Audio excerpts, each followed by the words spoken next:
বর্তমান বিশ্বে বহিঃশত্রুর আক্রমণ থেকে রক্ষা পেতে প্রতিটি দেশই নিজেদের সামরিক শক্তি বাড়ানোয় জোর দিচ্ছে। বিশ্ব মোড়ল মার্কিন যুক্তরাষ্ট্র থেকে শুরু করে পরাশক্তি চীন, রাশিয়া সহ অনেক দেশ এখন গুরুত্ব দিচ্ছে পারমাণবিক শক্তি বাড়ানোর উপর। অত্যন্ত স্পর্শকাতর হওয়ায় এ প্রযুক্তি উদ্ভাবনের পাশাপাশি এর রক্ষণাবেক্ষণেও জোর দিচ্ছে দেশগুলো।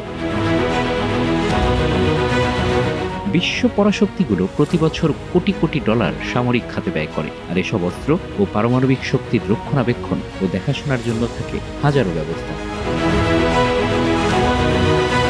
তবে এত কিছুর মাঝে যে কথাটি শুনলে চোখ কপালে উঠবে সেটি হলো, পরাশক্তি আমেরিকার পারমাণবিক অস্ত্র পাহারা দেবার দায়িত্বে থাকে একদল ডলফিন। হ্যাঁ, ঠিকই শুনেছেন, যুক্তরাষ্ট্রের ওয়াশিংটন অঙ্গরাজ্যের কিটস্যাপ নৌঘাঁটিতে রয়েছে ৫,৫০০-এর বেশি পারমাণবিক অস্ত্র। আর এসব পারমাণবিক বোমার নিরাপত্তা দিতে ২০১০ সাল থেকে সেখানে সৈনিকের মতো দায়িত্ব পালন করে আসছে একদল ডলফিন ও সি লায়ন। তবে সেখানে সি লায়নের চেয়ে ডলফিনের সংখ্যাই বেশি। ডলফিনদের এই দায়িত্ব নেওয়া কোনো কল্পকাহিনী নয়, বরং কঠোর প্রশিক্ষণের ফলাফল। ১৯৬৭ সাল থেকে space and Naval warfare system, সংক্ষেপে স্পাইওয়ার, প্রশিক্ষিত ডলফিনদের যুদ্ধ ও নিরাপত্তার কাজে নিয়োজিত করছে। ১৯৯০ সালের দিকে যুদ্ধক্ষেত্রে ডলফিনদের ব্যবহার শুরু হয়। ভিয়েতনাম থেকে ইরাক যুদ্ধ, নানা সংঘাতে তারা রেখেছে অসামান্য অবদান। সময়ের সাথে যুদ্ধ কমলেও বেড়েছে ডলফিনদের কৌশলী ব্যবহার। ডলফিনদের রয়েছে ইকোলোকেশন ক্ষমতা, যা একটি প্রাকৃতিক সোনার প্রযুক্তির মতো কাজ করে। এটি তাদের পানির নিচে শত্রু চিহ্নিত করতে এবং বিস্ফোরক শনাক্ত করতে সাহায্য করে। শুধু তাই নয়, তারা দ্রুত সংকেত বুঝে প্রতিক্রিয়া দেখাতে পারে এবং হুমকি প্রতিরোধ করতে পারে।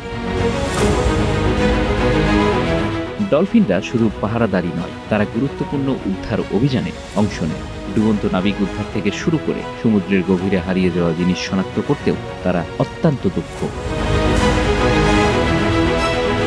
যুক্তরাষ্ট্রের মতো অন্যান্য দেশেও প্রাণীদের সামরিক কাজে নিয়োগের উদাহরণ রয়েছে। ২০২১ সালে কম্বোডিয়ায় সামরিক বাহিনীতে ২০টি প্রশিক্ষিত ইঁদুর নিয়োগ দেওয়া হয়। আফ্রিকার তানজানিয়া থেকে আসা এই ইঁদুরগুলো শক্তিশালী ঘ্রাণশক্তির কারণে মাইন শনাক্ত করতে সক্ষম। গত শতাব্দীর গৃহযুদ্ধের সময় কম্বোডিয়ার পুঁতে রাখা স্থল মাইনগুলোর কারণে ১৯৭৯ সাল থেকে এখন পর্যন্ত প্রাণ হারিয়েছে ৬৪,০০০ মানুষ। ইঁদুরদের ব্যবহার করে এই মাইন অপসারণের কাজ চলছে সফলতার সাথে।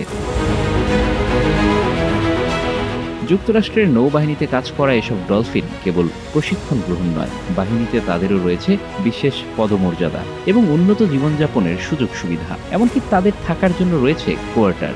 দিন হোক বা রাত, তাদের তীক্ষ্ণ দৃষ্টি এড়িয়ে শত্রুর প্রবেশ প্রায় অসম্ভব।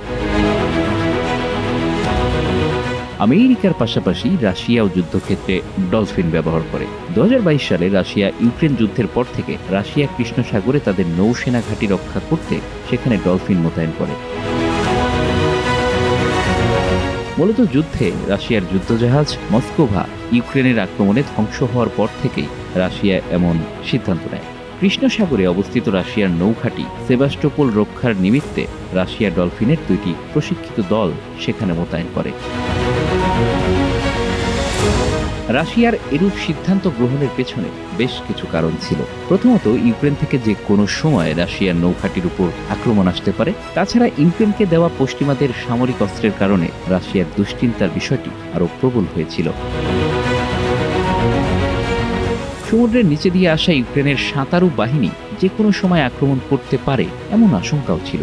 আর এসব কারণে কৃষ্ণ সাগরে প্রশিক্ষিত ডলফিন মোতায়েনের সিদ্ধান্ত নেয় রাশিয়া। প্রশিক্ষিত এসব ডলফিনগুলো রাশিয়ার নৌবাহিনীকে আসন্ন বিপদ শনাক্ত করা ছাড়াও যুদ্ধের বিভিন্ন কাজে সহায়তা করে থাকে।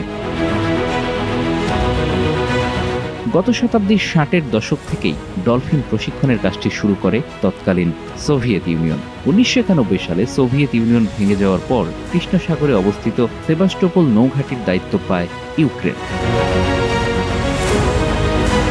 ২০১৪ সালে রাশিয়া ক্রিমিয়া দখলের পর এ নৌঘাঁটিটি রাশিয়ার অধীনে চলে আসে। ইউক্রেন বারবার সেসব প্রশিক্ষিত ডলফিনকে ফেরত দেওয়ার কথা বললেও রাশিয়া এখনও তা করেনি। শুধু ইউক্রেন যুদ্ধেই নয়, 2018 সালে সিরিয়া যুদ্ধের সময় টার্টাস নৌঘাঁটিতে ডলফিন মোতায়েন করেছিল রাশিয়া। তবে ডলফিনদের প্রশিক্ষণ অত্যন্ত ব্যয়বহুল। কানাডা ভিত্তিক হাকাই ম্যাগাজিনে প্রকাশিত রিপোর্টে বলা হয়, ডলফিন প্রশিক্ষণের কাজে মার্কিন যুক্তরাষ্ট্র 2012 থেকে 2019 সালের মধ্যে $7 কোটি খরচ করেছিল। রাশিয়ার ব্যয় সংক্রান্ত তথ্য এখনও জানা যায়নি। Bangla affairs news desk.